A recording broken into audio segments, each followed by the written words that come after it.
High friends, we are going to Konkan, Ratnagiri. आणि आमचा पहिला स्टॉप झालेला आहे CNG साठी. आत्ताच आम्ही सुरुवात केली, 2 वाजलेत आणि 2 वाजता आम्ही सुरुवात केली कोल्हापूर ते रत्नागिरी प्रवास. आणि पहिला स्टॉप आमचा CNG साठी थांबलेला आहे.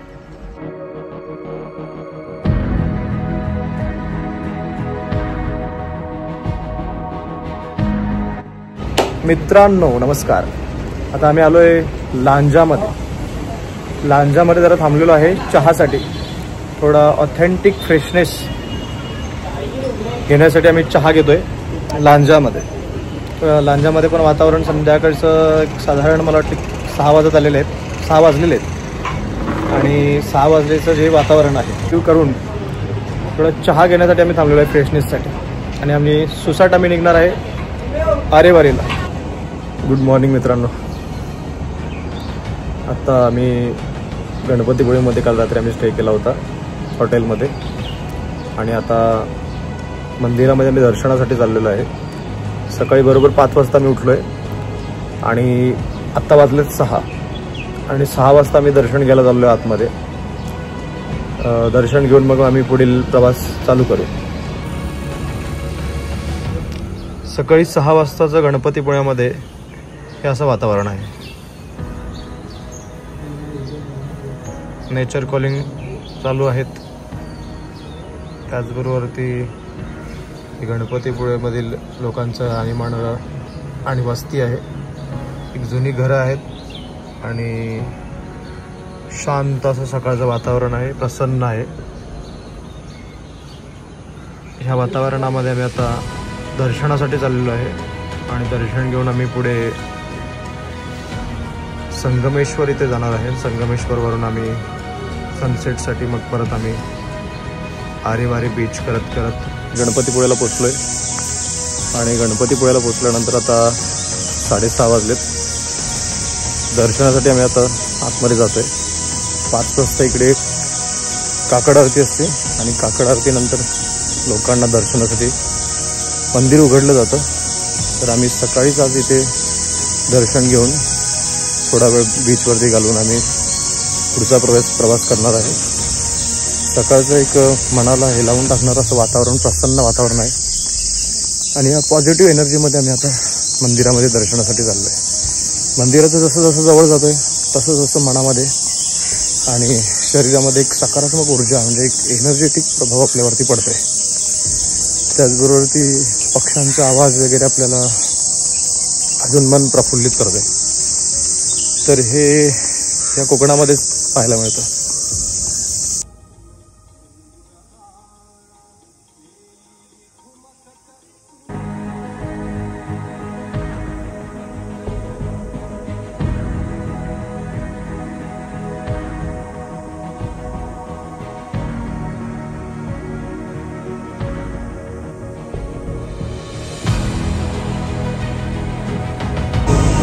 गणपतीपुळे मंदिरामध्ये आम्ही प्रवेश केलेला आहे.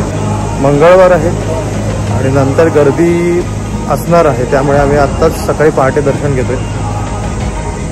ह्या सकाळी पहाटेच्या वेळेला कोणी मंदिरामध्ये जास्त नाही आहे. त्यामुळे दर्शनही छान होईल. आणि त्याचबरोबर इथे कुठल्याही प्रकारचे गोंगाट नाही आहे. तर त्यामुळे थोडासा आम्हाला इथे मंदिरामध्ये वेळ घालवता येईल. तर आता आम्ही रांगेमधून पुढे चाललेलो आहे. गणपतीपुळे मंदिरामध्ये आतमध्ये आलेलो आहे. दर्शन घेऊन नुसताच आम्ही बाहेर पडलेलो आहे. सकाळी मन प्रसन्न करणारं हे वातावरण आणि त्याचबरोबर तिथे बीचवरती मागच्या साईडला बीच आहे. आणि तिथे बीचच्या बरोबर एकदम किनाऱ्यावरतीच म्हणजे समुद्राच्या किनाऱ्यावरतीच बसलेलं गणपतीचं मंदिर. आणि या गणपती मंदिरामध्ये आम्ही मंगळवारीच आज योगायोगाने आज दर्शन झालेलं आहे छान. आणि सकाळी कुठल्याही प्रकारचे गोंगाट नाही आहे, गर्दी नाही आहे. आणि 6:30 ते 7च्या मध्ये आमचं दर्शन एक छान उत्तम प्रकारे दर्शन झालेलं आहे. आणि इथली व्यवस्थाही सुंदर आहे. आतमध्ये मंदिरामध्ये एक व्यवस्था त्यांनी छान ठेवलेली आहे.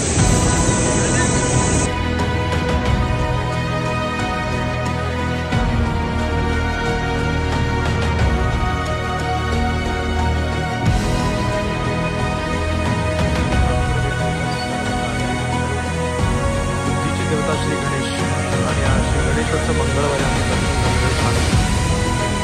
आणि मंदिरात आम्ही पहिल्यांदाच इथे आतमध्ये प्रवेश करून पहिल्यांदाच आम्ही इकडे आलेलो आहे.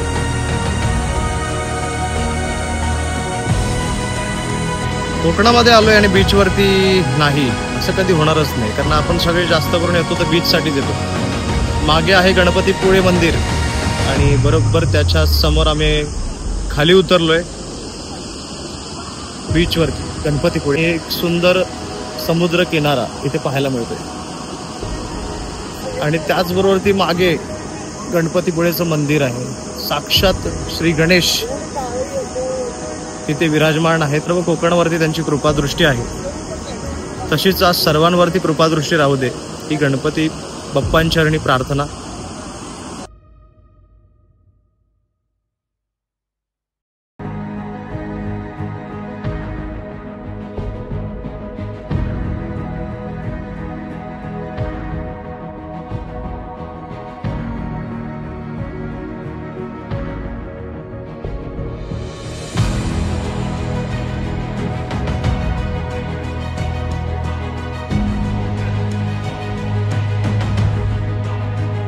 नमस्कार मित्रांनो, मी आता जिथे आहे हे एक खूप मोठा ऐतिहासिक स्थळ आहे आणि ह्या जागेला खूप मोठा वारसा आहे. संगमेश्वरमध्ये मी आहे आणि संगमेश्वरमध्ये ही जी देवळं दिसत आहेत तुम्हाला, ही प्राचीन शिव मंदिर आहेत. आता त्यांची अवस्था बघा, भग्न अवस्थामध्ये असलेले नंदी महाराज त्या ठिकाणी बसलेले आहेत. जी लढाई त्यावेळेला झाली ही साक्ष देते की ती धर्माचीच लढाई होती. आणि हे मंदिर आहे, ह्याची अवस्था देखील बघा तुम्ही कशा पद्धतीने झालेली आहे. आतमध्ये शिवशंकराची पिंड आहे. इकडची स्थानिक माणसं आहेत तरी पण त्या एवढ्या मोठ्या वास्तूंकडे आणि एवढा मोठा वारसा लागलेला आहे तरी सुद्धा दुर्लक्षित आहे आणि कोणी सध्या आतमध्ये त्यांची पूजा सुद्धा करायला येत नाही. सगळ्या मंदिरांच्या समोर आता 3 मंदिर आहेत इथे. 3ही मंदिरांच्या समोर जे नंदी महाराज बाहेर विराजमान आहेत, त्या नंदी महाराजांचे भग्न अवशेष आहेत, तुम्हाला दिसत आहेत. भग्न अवशेषामध्ये ते आज पडलेले आहेत. त्याच्या आतमध्ये कोणी जाता गेल्या कोणाला जाऊ शकत नाही आणि शिवशंकराची पिंड सुद्धा आतमध्ये असते, त्याच्यासाठी कोणी पूजा देखील करायला येते. संगमेश्वरमध्ये सरदेसाई वाडा, तिथून थोडंसं खाली आल्यावरती तुम्हाला एक नदी आहे. या नदीच्या किनाऱ्यावरती संभाजी महाराज स्वतः जात असताना त्यांना तिथे पकडण्यात आलेलं आहे.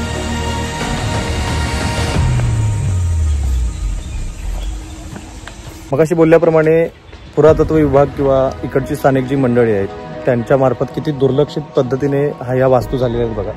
आता ही शिवशंकराची पिंड आहे, आपण ज्याची पूजा करतो, आराध्य देवता मानत असतो.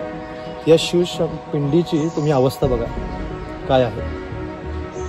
जर ही पुरातत्व विभागाकडे असेल किंवा ही इथल्या स्थानिक लोकांकडे असेल तर जो इतिहास आहे तो जपला गेलाच तर पाहिजेच. त्याचबरोबर ती ह्या वास्तूची पडझड बघा कशी झालेली आहे, कुठल्याही अवस्थेत कधीही पडू शकतो. आणि हा जुना वारसा आहे आपला आणि हा पुढच्या पिढीला आपण दाखवणार आहोत. या अशाच पद्धतीने दाखवणार का?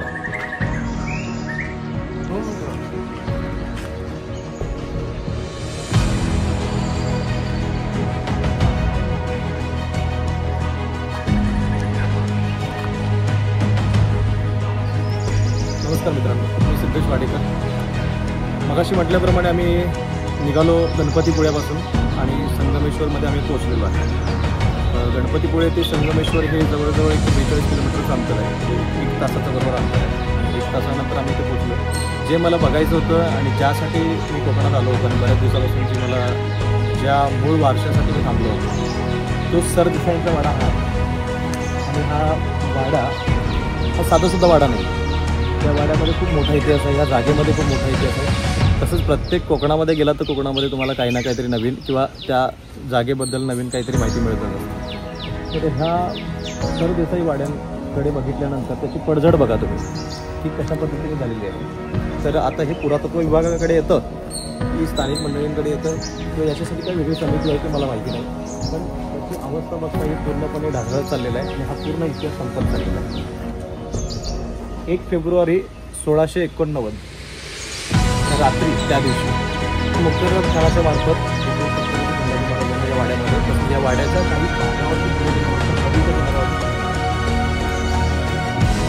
तर रात्रीची वेळ होती आणि त्याच्यावरती ह्याची आंबाघाटातून येणारी कुठली माहिती किंवा ज्या एवढ्या तळ कोकणामध्ये येण्यासाठी जंगलातून किंवा कुठल्याही आपल्या ज्या सह्याद्रीमार्फत जी कोणी माहिती पुरवली तर ते काही आपल्याच मंडळी होती आणि त्यानुसार छत्रपती संभाजी महाराजांच्यापर्यंत ही माणसं पोहोचली नाही तर कोणालाही शक्य नाही. त्या जागेवरती आल्यानंतर सगळ्यात पहिलं आपलं रक्त उसळतं. त्या काही आम्ही का नव्हतो असं वाटतं. त्या आदल्या दिवशी आम्ही इथे पोचायला पाहिजे होतं आणि आदल्या दिवशी महाराजांना ही खबर द्यायला पाहिजे होती की तुम्ही इथून आज निघा आणि येणाऱ्या काळामध्ये तुम्ही किती मोठा बदल करणार आहात या दृष्टीने तुम्ही इथून निघा. हे आम्ही त्या पद्धतीने हेर पाहिजे होतो आणि हेरांच्या मार्फत ही खबर आम्ही आदल्या दिवशी द्यायला पाहिजे होती. अशा पद्धतीने आता इथे आल्यानंतर आम्हाला वाटतंय.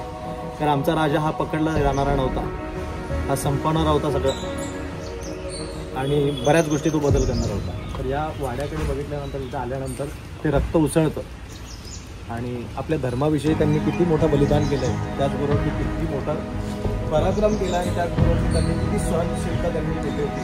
तर या वाड्याकडे बघून या पवित्र भूमीमध्ये आम्ही आहे, या भूमीमध्ये आम्ही आता आहे, त्या भूमीमध्येच त्यांचं अस्तित्व जाणवतं. छत्रपती संभाजी महाराज 32 वर्ष त्यांचा कारकीर्द राहिली. या 32 वर्षामध्ये त्यांनी जवळजवळ 100च्या वरती लढाया स्वतः आघाडीवरती लढल्या आणि एकही युद्ध त्यांनी न हारता ते लढत केले. तर अशा व्यक्तिमत्वाच्या स्वभावात तसा राजा होता आणि त्याचबरोबर स्वतः तो आघाडीवरती जात होता. त्याचा अभिमान आहेच आणि त्याचबरोबर त्यांनी जेवढं हे सगळं आमचं सह्याद्री किंवा आमचे जे गडकोट राखलेत किंवा आमचा धर्म जो राखला छत्रपती संभाजी महाराजांनी राखलेला आहे आणि त्याच पवित्र भूमीमध्ये आम्ही आलेलो आणि इथेच यायचं होतं आणि हीच माहिती आम्हाला थोडीफार आपल्यापर्यंत पोहोचवायची होती. त्यानिमित्त आम्ही इथे आलेलो आहे. छत्रपती संभाजी महाराजांचा जन्म हा 1657 साली 14 मे 1657 रोजी पुरंदर किल्ल्यावरती झाला. पण त्याचं छत्रपती शिवाजी महाराजांच्या नंतर द्वितीय राजा म्हणून ते विराजमान झाले, राजगादीवर बसले आणि त्यानंतर त्यांनी त्यांचा जो लढा आपल्या मराठ्यांसाठी जो दिला तर त्याचा पराक्रम आणि त्यांच्या शौर्य हे या अस्तित्वात प्रत्येक ठिकाणी या सह्याद्रीमध्ये त्यांचं जाणवत असतं. पण इथे आल्यानंतर एक मनामध्ये एक सहानुभूती सुद्धा निर्माण होते, त्याचबरोबरती एक शांतता प्रस्थापित होते. दुर्लक्षित पद्धतीने हा सर्व परिसर जातोय.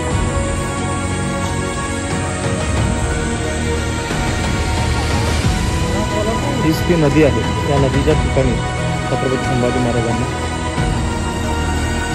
1689 म्हणजे 1 फेब्रुवारी रोजी पकडण्यात आले संध्याकाळी रात्री. असे इतिहासकारक म्हणतात की जवळजवळ त्यांना पकडण्यासाठी 80,000ची फौज आली होती. आता हे किती सत्य माहिती नाही, पण जवळजवळ तरी 20 ते 40,000ची फौज तरी त्यांना पकडण्यासाठी आलीच होती आणि त्यांना बाकीची फौज ही नंतर जाऊन मिळाली आणि त्यांना इथून धर्मवीरगड तिकडे नेण्यात आलं आणि तिथून मग त्यांची पुढे 40 दिवस आतोनात हालापेष्टा करण्यात आल्या. तर ही तीच जागा आहे. इथे आल्यानंतर आपल्याला रक्त उसळतच कधी आपली अस्मिताही जागी होत असते. या जागेला इतिहास आहे तर तो लोकांनी जपला गेला पाहिजे. महाराष्ट्रामध्ये बऱ्याच ठिकाणी आता बघण्यात येते की जे इतिहास आहेत ते आपले काही पुसत चाललेले आहेत किंवा काही जे मूळ वास्तू आहेत, आपल्या स्तूप आहेत, त्याचबरोबर ती स्तंभ आहेत किंवा कुठल्याही पद्धतीच्या जुन्या ज्या रेखाटलेल्या वास्तू आहेत त्या सगळ्या आपल्या नष्ट होत चाललेल्या आहेत. तर तिथे कृपया सर्वांनी लक्ष दिलं पाहिजे.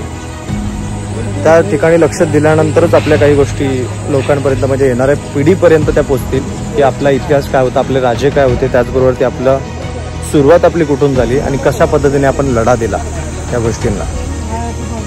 तर याची माहिती सर्वांना होतं. कोकणातील मोहीम पत्ते करून किंवा कोकणातील मोहीम त्यांना संपवायची होती. त्याचबरोबर ती मोहीम झाल्यानंतर काही विश्रांतीसाठी त्या वाड्यामध्ये ते आले होते आणि त्याचबरोबर या वाड्यामध्ये त्यांचे निवाडे होते.